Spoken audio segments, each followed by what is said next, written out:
Finally ತುಂಬ ಜನಕ್ಕೆ ಆತಂಕ ಇದೆ ದರ್ಶನ್ ಅವರು ವೆಯ್ಟ್ ಲಾಸ್ ಆಗ್ತಿರೋ ಬಗ್ಗೆ.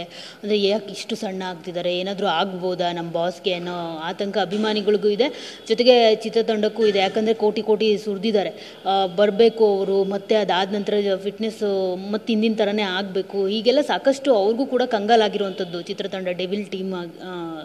ಸೊ ಅವರಿಗೆ ಏನು ಹೇಳೋದಕ್ಕೆ ಬಯಸ್ತೀರಾ ಸರ್ ನೀವು?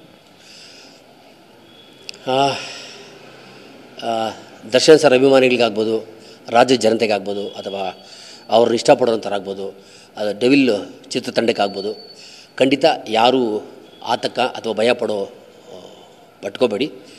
ಅವರು ಉತ್ತಮ ಕ್ರೀಡಾಪಟು ಆಗಿರೋದ್ರಿಂದ, ಅವ್ರಿಗೆ ವಿಲ್ ಪವರ್ ಜಾಸ್ತಿ ಇರೋದ್ರಿಂದ, ಅವ್ರಿಗೆ ಸಾಧನೆ ಅನ್ನೋದನ್ನು ಅವರು ಜಯಿಸ್ಕೊಂಡ್ಬಂದಿರೋದ್ರಿಂದ, ಆಮೇಲೆ ಅವರು ತನ್ನ ತಾನೇ ಕ್ರೀಡೆಯಲ್ಲಿ ತೊಡಗಿಸ್ಕೊಂಡು ಗಂಟೆಗಟ್ಟಲೆ, ಒಂದು ದಿವಸ ಎರಡು ಸಲ ಗಂಟೆಗಟ್ಟಲೆ ವರ್ಕೌಟ್ ಮಾಡಿರೋದ್ರಿಂದ ಅವ್ರಿಗೆ ಎಲ್ಲ ವಿಲ್ ಪವರ್ ಆಗ್ಬೋದು, ಎಲ್ಲ ಏನೋ ಒಂದು ಎನರ್ಜಿ ಇರೋದ್ರಿಂದ ಅವರು ಖಂಡಿತ ಅವ್ರಿಗೇನು ಆಗಿರಲ್ಲ, ಏನು ಆಗೋದು ಇಲ್ಲ. ಅವ್ರು ಯಾವ ಥರ ಇದ್ದಾರೆ ಅದೇ ಥರ ವಾಪಸ್ ಬರ್ತಾರೆ. ಜೊತೆಗೆ ಬಂದ ಮೇಲೆ ಕೂಡ ಮೊದಲಂಗಿದ್ರು ಅದಕ್ಕಿಂತ ಒಳ್ಳೆಯದಾಗಿ ಚೆನ್ನಾಗಿರ್ತಾರೆ. ಮತ್ತು ಶೂಟಿಂಗಲ್ಲಿ ತೊಡಗಿಸ್ಕೋತಾರೆ ಅನ್ನೋ ನಂಬಿಕೆ ನನಗೆ, ನನ್ನ ವೈಯಕ್ತಿಕವಾಗಿ ಶೂಟಿಂಗಲ್ಲಿ ತೊಡಗಿಸ್ಕೋತಾರೆ. ಸೊ ಅಂತ ಹೇಳಿ ನಾನು ಇಷ್ಟಪಡ್ತೀನಿ ಮೇಡಮ್. ನಿಮ್ಮ ಜೊತೆ ಸುಂಟರಗಾಳಿ ಟೈಮಲ್ಲಿ ಏನಾದರೂ ಅವರು ಫಿಟ್ನೆಸ್ಸು, ಜಿಮ್ಮು ಅದ್ರ ಬಗ್ಗೆ ಏನಾದರೂ ಟಿಪ್ಸ್ ತೊಗೊಳ್ಳೋದಾಗಲಿ ನಿಮ್ಮ ಹತ್ರ? ಬಿಕಾಸ್ ಸ್ಯಾಂಡಲ್ವುಡ್ನಲ್ಲಿ ಸಾಕಷ್ಟು ಜನ ನಿಮ್ಮ ಹತ್ರನೇ ಟಿಪ್ಸ್ ತೊಗೊಳ್ತಾರೆ ಸ್ಟಾರ್ಟಿಂಗಲ್ಲಿ ಎಲ್ಲರೂ ಕೂಡ. ಆ ಥರದ್ದು ಏನಾದರೂ ಇತ್ತಾ ಸರ್ ನಿಮ್ಮಿಬ್ಬರ ನಡುವೆ? ಅದೇ ನಾನು ರಾಷ್ಟ್ರ ಹಾಗೂ ಅಂತಾರಾಷ್ಟ್ರೀಯ ಮಟ್ಟದಲ್ಲಿ ಭಾಗವಹಿಸಿ ಇರೋದ್ರಿಂದ ಸುಂಟರಗಾಳಿಲಿ ಒಂದು ಒಳ್ಳೆಯ ಪಾತ್ರ ಕೊಡ್ತಾರೆ.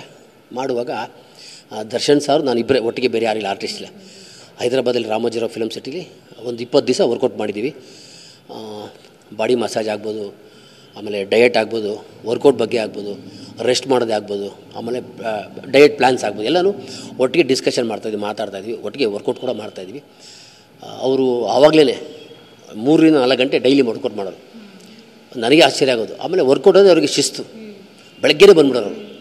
ಶೂಟಿಂಗ್ ಇಲ್ಲಿ ಹೋಗಲಿ ವರ್ಕೌಟ್ ಅಂದರೆ ನಂಬರ್ 1 ಅವ್ರಿಗೆ. ವರ್ಕೌಟೆಲ್ಲ ಮಾಡಿದ್ರೆ ನಮ್ಗೆ ಖುಷಿ. ನನಗೆ ಅವ್ರು ನೋಡಿದ ತಕ್ಷಣ ನನಗೊಂಥರ ಜೋಶ್ ಬರ್ತಾಯಿತ್ತು. ಅಷ್ಟು ಶಿಸ್ತಿನ ಸಿಪಾಯಿ ಅವರು ವರ್ಕೌಟ್ ಅಂದರೆ. ಅವ್ರ ಬಾಡಿಗೆ ಜಿಮ್ಗೆ ಅವ್ರನ್ನೂ ಅಡಿಕ್ಟ್ ಮಾಡ್ಕೊಂಡಿದ್ದಾರೆ. ಸೊ ಹಂಗಿರೋದ್ರಿಂದ ಆ ಒಂದು ಒಡನಾಟಿದ್ದು ಅದನ್ನು ಮಿಸ್ ಮಾಡ್ಕೊತಾ ಇದ್ದೀನಿ. ಮತ್ತೆ ಬರಲಿ, ಅವರಿಗೆ ಮತ್ತೆ ಒಂದು ಹೊಸ ಜೀವನಕ್ಕೆ ಹೊಂದ್ಕೊಳ್ಳಿ ಅಂತೇಳಿ ಇವತ್ತು ಚಾಮುಂಡೇಶ್ವರಿ ಹುಟ್ಟುಹಬ್ಬ, ತಾಯಿ ಚಾಮುಂಡೇಶ್ವರಿ ಅವ್ರಿಗೆ ಒಳ್ಳೇದು ಮಾಡಲಿ, ಅವ್ರ ಕುಟುಂಬಕ್ಕೆ ಒಳ್ಳೇದು ಮಾಡಲಿ ಅಂತ ಧೈರ್ಯದಲ್ಲಿ ಕೇಳ್ಕೊತೀನಿ. ಅದೇ ರೀತಿಯಾಗಿ ಚಿತ್ರದುರ್ಗ ರೇಣುಕಾ ಸ್ವಾಮಿ ಇದೆಲ್ಲ, ಅವ್ರ ಕುಟುಂಬಕ್ಕೂ ಸಹ ತಾಯಿ ಚಾಮುಂಡೇಶ್ವರಿ ಧೈರ್ಯ ಕೊಡಲಿ. ನಾವೆಲ್ಲರೂ ಅವ್ರ ಜೊತೆ ಇದ್ದೀವಿ, ರಾಜ್ಯದ ಜನತೆ ಅವ್ರ ಜೊತೆ ಇದ್ದೀವಿ ಅಂತ ಕೇಳ್ಕೊತಾ ಮತ್ತೊಮ್ಮೆ ಎಲ್ರಿಗೂ ಒಳ್ಳೇದಾಗಲಿ ಅಂತ ಇವತ್ತು ತಾಯಿ ಚಾಮುಂಡೇಶ್ವರಿ ಹುಟ್ಟುಹಬ್ಬ. ಜೈ Chamundeshwari madam. Thank you so much sir, ಒಳ್ಳೆ ಇನ್ಫಾರ್ಮೇಷನ್ ಕೊಟ್ಟರೆ. ಸೊ ನೋಡಿದ್ರಲ್ಲ, ಇದಿಷ್ಟು ಜಿಮ್ ರವಿ ಅವರ ಮಾತು. ಕ್ಯಾಮ್ರಾ ಪರ್ಸನ್ ಜಗನ್ ಜೊತೆ ಮಂಗಳರಾಜ್ ಗೋಪಾಲ್, TV9 ಬೆಂಗಳೂರು.